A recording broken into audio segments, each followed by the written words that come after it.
Next problem is called reverse linked list. We're given a head of the singly linked list, and we have to reverse the list and return the reverse list. So, for example, we have 1, 2, 3, 4, and 5, and the output will be basically the last element will be now the first element, the second to last will be now the second element, and so on. So we'll have a reverse order 5, 4, 3, 2, and 1. Now, if we go to the constraints, we will see that the number of nodes in the list is in the range from 0 to 5,000, and the node values are from -5,000 to 5,000. So to solve this problem, we will actually go through a whole example, but basically we are reversing the list kind of in place. So we are not switching the nodes. We are only switching actually these relations here. So, for example, if the arrow is pointing like this in the reverse order, it's enough to just redirect it to point like this. Because if you redirect all of them and return the last element that we have iterated over, this element now will point to the 4. This element will be pointing to 3. The 3 will pointing to 2, and so on. So basically, to reverse the linked list, it's enough to reverse the like these next pointers, like the direction of this arrow in the relations for the next pointers. So to do that, we will basically be using 3 pointers. We will be using prev, which is pointing to the previous element. Originally, it will be pointing to a null element. The cur, which is the current element that we are basically redirecting the arrow for, and the next will be the iterator over the list. So we will continue this process as long as next is not equal to null, as long as we have elements inside the list. So if next is pointing to the first element, to the head of the list, what we will do, we will first point our current element to the current pointer to the node that the next is pointing to. So instead of pointing to null, cur will be now pointing to the first element in the list. Next, because we will be redirecting this arrow here, we have to move to the next element so we don't lose the connection. And to move to the next element, we know the responsibility to move to the next elements is that of the next pointer. So instead of pointing to the first element, the next will point to the element after it. So it will point to the element 2. Then that's basically half of the iteration. What we have to do.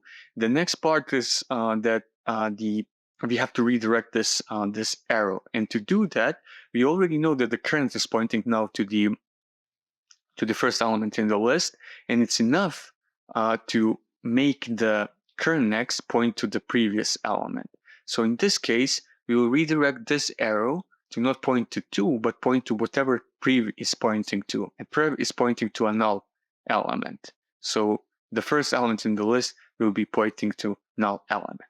And finally, because when we move to the next iteration, our previous element, we should also move the previous element. So we are doing that by redirecting the previous to point to the same element as the current is pointing to. So in this case, prev will point to the same element, to the first element in the list, which in our case is the element with the value 1. We will basically do the 4 steps for every single iteration. So first we will point our cur to point to the same element next is pointing to, which in this case now is the element with the value 2. So cur will be pointing to this.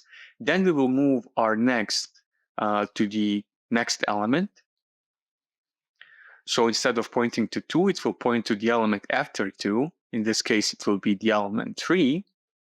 Then we will redirect the arrow. We will redirect the arrow that we have. So instead of 2 pointing to 3, 2 will point to the previous element, to the element that the prev is pointing to. So in this case, prev is pointing now to the element 1. So we are removing this connection, and we are making this element point to the whatever prev is pointing to. Basically, that's this line here. So we redirected both of the arrows. Now the last step is to point prev to the current element where the current is pointing to. So instead of pointing to the first element, it will now point to the second element. And basically, we will continue this as long as next is not null. When next becomes null, the previous and the current element will point to the previous element, to the basically element before the null, which in this case is the last element of the list. So we will just return this element. And because we know we have reversed all of these arrows, we will have a reversed order of the linked list. We'll start with the number 5, and 5 will be pointing. So instead of 4 pointing to 5, we will have 5 pointing to 4. So we'll have reverse order. And because we are traversing only through the list, we will have constant time complexity, basically where n is the number of nodes in the linked list, and we are not creating any data structure, so we will have constant space complexity. First, we will check if we only have one element in the list, or if the list is empty. In that case, we can just return the head of the list as it is. It will be either pointing to a null, which is basically an empty list, or we will point to a list containing only one node, which basically has the same order even when we reverse it, so we can just return it as it is. Next, we will declare our 3 pointers. Previous will point to the null, current will be pointing to whatever previous pointing to, in this case null 2, and next will point to the first element of the list, which is basically given by the head as the input parameter. We will do basically the switching, the redirection of the arrows as we shown in the example, as long as the next is not equal to null. And we will do it in 4 steps. The first step is basically to move the current pointer to point to the element the next is pointing to. Then, because we will be changing the direction of the arrow, we have to go to the next element. That's why we are passing the next. We are moving next to the next element.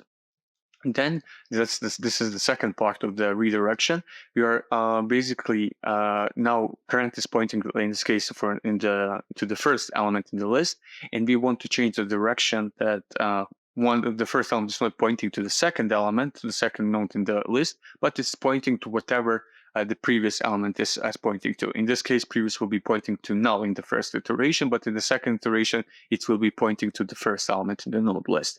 And for that we need the last line in the for each iteration. We have to move the previous pointer to point to the same node the current is pointing to. Finally, when the next is pointing to null, that means that the previous and current element are pointing to the element before it, which is basically the tail of the list and the last element of the list. But in reverse order, it will be the first element, the head of the new list. So we just return it as the result of our function.